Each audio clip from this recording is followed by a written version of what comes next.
Alright, welcome to SouFLoTV again, everybody. It's your host with the most. This one is going to go pretty fast, so I want you to stick by it.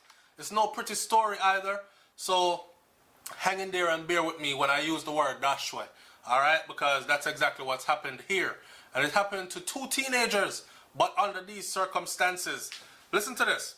Dollar Quarry school community family mourn loss of students. Alright, shout out to the loop. I'm taking it from there. Then I'm going to say my piece on what they wrote. So, the Donald Quarry High School community in East Kingston is devastated at the death of two teenagers, a boy and a girl, from within their midst. The two were shot dead in Westchester, Portmore, St. Catherine on Thursday night. Check it out. The victims have been identified as 15-year-old athlete David Cameron and 14-year-old Brittany Allen, who were both students of the school. So you would think they were walking down the street together and them get shot on these things, right? Nope. This is how the story went. The athletic team members were here at the school this morning waiting on David Cameron to go to track meet at the National Stadium. And they called his home and they got this news. The boys here are traumatized. The teachers and the coaches are devastated. It is a sad, sad day. Two students at the same time. Acting Principal Maxine Lawrence told Loop Jamaica reporter Mr. Claude Mills. I know that the girl, Brittany Allen, lived in Bull Bay. I spoke to the grandmother and she told me that her son is gone to check if it's true. I know Brittany's sister also came to the school this morning. David's father, he is devastated. He doesn't live with David in Portmore, and he is out of it. Since morning, the phone has been ringing and ringing and ringing. Teachers are calling, police calling. It's crazy, added Lawrence. It was the second occasion within 4 years that the school lost a student to violence. In March of 2015, it was 14-year-old Kaylecia Simpson, a promising student, was hacked to death in a Newlands housing scheme in St. Thomas. The subsequent autopsy determined that she was also pregnant at the time, at 14. 14. Pregnant at the time and hacked to death. And confirmed that she died from shock and hemorrhaging caused by the injuries. You can only imagine. The autopsy also revealed that the teenager who was chopped several times in the head and neck was carrying a child for at least 4 months. Brittany Allen's death has resurrected ghosts of Kaylecia murder, albeit in completely different circumstances though, but still. So, Luke News spoke to Brittany's 80-year-old mother, or grandmother, sorry, Iva May Rose. This is what Miss Iva May Rose said. She said that Brittany's mother and her father are both dead. Brittany would have been 15 years old come this July. Her mother, my daughter, Miss Iva, who is 80 years old, said Brittany's mother, who is her daughter, she just took sick and died. And her father, he died also of cancer. And I have been taking care of her ever since. But since last year, she took on this running away from home thing. She just get out of order. Me an old woman, and she doesn't want to listen to me. All her uncle them try to talk to her, but she don't want to come home. She wanted to have her way on the road. This is so devastating. I never knew where she was last night, Miss Rose, who is her grandmother, who is 80 years old, said.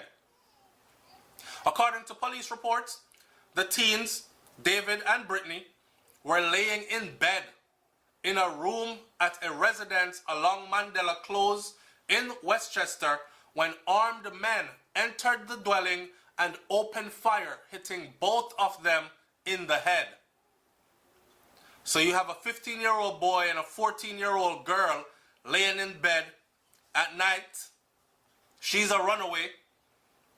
Grandma, who is her primary care provider, caretaker, has no idea where she is. And she is in bed with a boy, losing her life. The police were summoned, and upon their arrival, Brittany was found laying face down on the bed with what appeared to be gunshot wounds, more than one, to her head. The male, he was found laying on his back in the bed next to her, also with what appeared to be gunshot wounds to his head. The corporate communication unit of the police force has confirmed the incident to be true. All right. And then we go over to Dr. Horace Chang. And this is the Minister of National Security, Dr. Horace Chang, and what he had to say about it. Dr. Horace Chang said he expressed great regrets of the murder of the 14 and the 15-year-old.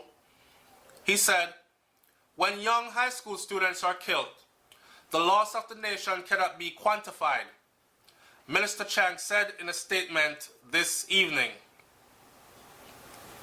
Reports from the police are that the two teenagers were attacked and killed at a residence in Westchester and Portmore, St. Catherine on March 7th. It is further reported that the coast of St. Catherine between Old Harbor and Portmore is one of the areas in the island where the gun for drugs trade is very prevalent. So he knows this, right? So I'm saying, if the Minister of National Security knows this, that this little area is known for this and this is very prevalent, why is it hard to stop? Reports from the police are that the two teenagers were attacked and killed at a residence in Portmore, St. Catherine on the 7th. According to the minister, the community has taken on a culture of crime and violence. The police continue to improve their response capabilities through the strengthening of the anti-gang task force to better manage areas of high crime and gang violence. To support the efforts of the police, we will increase expenditure to programs that teach our youth life skills, discipline, and patience, the minister said. The minister is appealing to all the Jamaicans to refuse from resorting to violence as a method of resolving conflict. And I must tell you that down in the comment section of that right there, which this one was taken from the Observer. Shout out to the Observer. And down in the comment section, they beat Mr. Minister of National Security badly. The people are kind of fed up with the whole talk and no action kind of thing, and they let it be known here. Even though it is my perception that this isn't about government alone. Yes, it has to do with government. They can do better in a lot of things, but it mainly has to do with families, again, parents and their responsibilities to their children, communities and its responsibility to our future, which is our children, and the security of the community. Then we can talk about government. Because government is always going to do what government has to do or wants to do. But we are the people that have to live inside of these communities, and these are our children that are perishing. So are we going to just sit by and wait for and blame it on outside forces? Or are we going to get up and do what needs to be done to secure our future? Our general, keeping it real, says, "Cha, all talk and no action. Typical of them to do." Sylvia Griffin said, "What caused the death of these children? Was it mistaken identity? This is puzzling, because why would anybody run up into a house and kill a 14 and a 15-year-old, right? Or are we looking at them as innocent 14 and 15-year-olds, not realizing what mix-up our 14 and 15-year-olds are getting into and are capable of? This is not like one time gone when 14 meant not doing certain things yet. 14-year-olds now have man or woman, as they call it. They're having sex. Long time, from about 12, by the time they reach 14, they're well versed and well experienced. Some of them even start at 11 and 12, and they've been with grown men. And by the time they reach 14, they could tell you all the positions, them can tell you all the style, them can tell you all the everything. They would shock the daylights out of some grown people. So it's not every 14 and 15-year-old we used to look at like, what could have caused all this? Oh my God, I'm so oblivious. You know, and it's time for us to stop acting like we don't know what time it is or what o'clock I strike then. 14 ain't 14 no more. Those are gone days.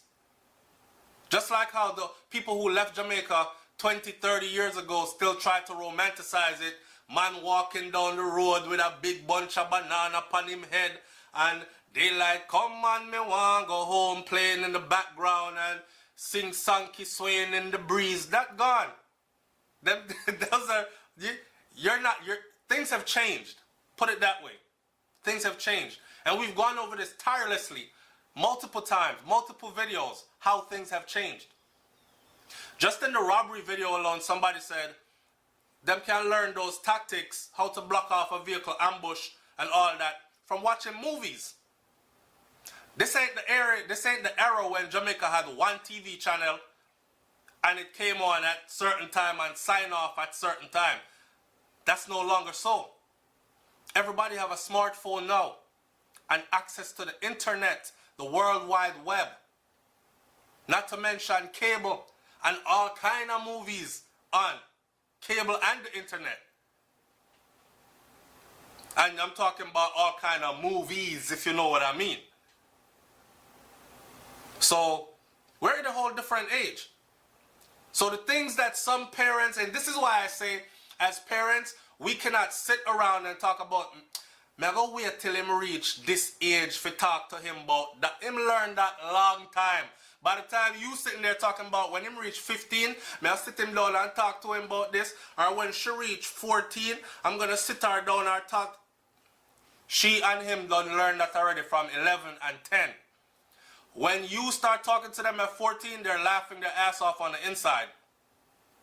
Watch mommy with her old self. She lady, you know, log me know that thing there. Matter of fact, they could probably teach you the latest of what's going on. Because you're fading out. They're just coming in. Fresh and green. Right? That's why I say don't hold nothing back from these kids. And I don't have no age limit. I start early. And I advise parents to start early. Now, the good question Sylvia Griffin asked is what caused this? I would like to know the backstory to this as well. Was it something gone wrong? Good, she said, could have been mistaken identity, like them run up in at the wrong house? Or was it a case of them thief something from somebody, maybe a gun, somebody come back to collect, them diss somebody said them must slap out them head? I don't know. You know, them blood boil hot these days easily. Murder is on the tip of their tongue these days. Them trigger finger itchy, and guns are not hard to get. And life has no value. Dash with a girl, dash with a boy, and go drink a cup soup like it's nothing. That's the world we're living in, as far as our children are concerned. Alright? So, chapter 1 says, this is the other problem, SG. Motives are hardly ever disclosed, and there's hardly ever a follow-up. Almost the same can be said about missing children in that we barely ever knew where they went, stayed, or why them never reveal where they were, knowing they have been reported missing. Good point. Good point. Demison says, the problem is, we as a people, we don't care about the safety of our children. Parents are just as guilty as the cretins running the country. Watchdog said, it used to take a village to raise a child. That village used to be the good people of their communities. Now, it still takes a village, but it's a global village. And when you have a global village raising the child, all types of bad influence is learned by the child from that global village. And that's exactly what I just talked about, especially the internet. It's global. So anything you sitting there as a parent saying, may I go wait till them reach 14 and 13 for talk to them about this. Well, hell, you frigged up and gave a 10-year-old a smartphone and access to the internet, and it was a wrap. Because whatever you're going to try to teach that person, that child at 14, they're learning that at 10. The global village. Chapter 1 is exactly right. TC Mobe says, chapter, up till I reach adulthood in early 70s, you know, this problem never existed in Jamaica, you know. Me walk about the place in a bush, and you never hear about anyone going missing or found murdered. Jamaican politicians have opened the gates and let in the demons from hell and let them loose upon the people. Boy,